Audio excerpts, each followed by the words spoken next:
እንደምናችሁ ቤተሰቦች አለን እኛ ደህና ነን እግዚአብሔር ይመስገን።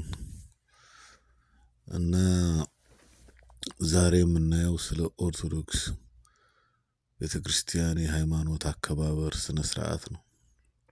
የበዓል አከባበር እና እንደምታዩት የበዓል አከባበሩ በጣም ውብ ነው፣ በጣም ስፔሻል ነው፣ የተለየ ነው።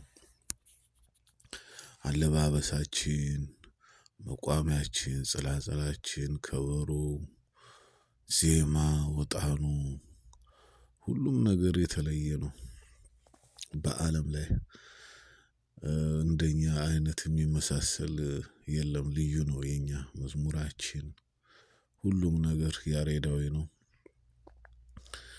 እና በጣም ደስ ይላል። በበዓሉ ላይ መገኘት ራሱ መንፈስን ያድሳል፣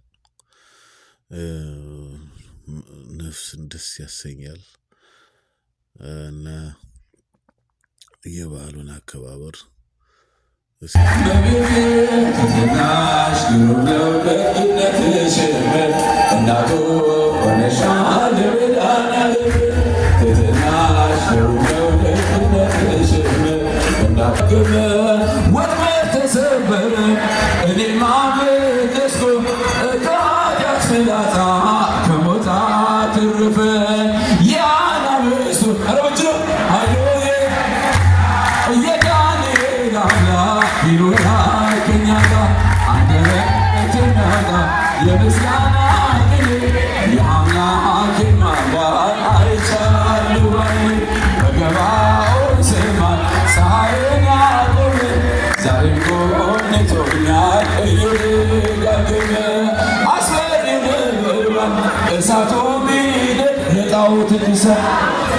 ነገስታት ቢያውጁ ሁሉ